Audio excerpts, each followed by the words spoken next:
gamarra kaachisanii farda gurraacha gamarra kaachisanii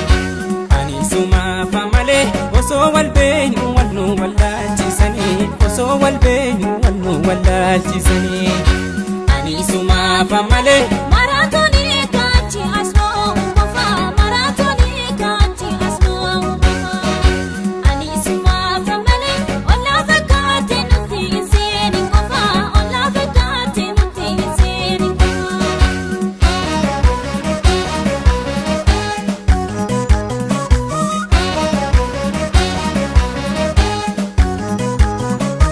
Odaala gawaabiyooti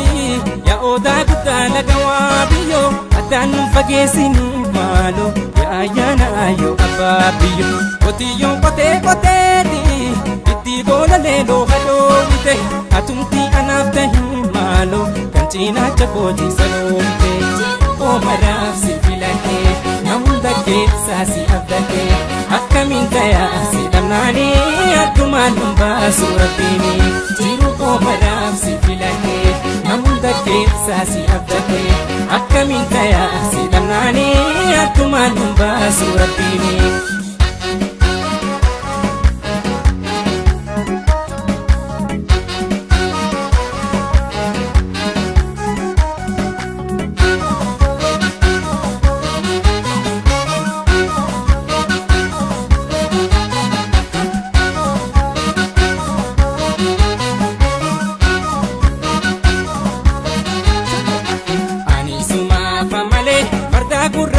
gamarra kaachisanii farda gurraacha gamarra kaachisanii ani sumaaf malee osoo wal beenyu wal nu wallaalchisanii osoo wal beenyu wal nu wallaalchisanii ani sumaaf malee maraatoonii kaachi asmoo qofa maraatoonii kaachi asmoo qofa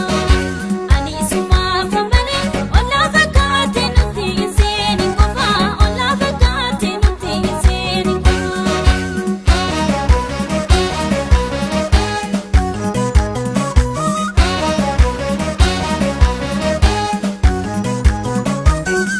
laga fiiteeti cinaacha lamaanii rafeen bulu tolchitoo of eeggadhu maalo alaagaa yoomiyyuu namaan tolu dhufaa fi darbaa isaanii hin sorruu baraabaraanii dammaqii titii qallootoo taanuu hambaa isaanii abbaatu tubee utubaasa hortee mana fiiti ijaara har'arraa qallootoo waltaanaa baarayyuu hin beellu gadaana abbaatu tubee utubaasa hortee mana fiiti ijaara har'arraa qallootoo waltaanaa baarayyuu hin beellu gadaana abbaatu tubee utubaasa hortee mana fiiti ijaara har'arraa qallootoo waltaanaa baarayyuu hin beellu gadaana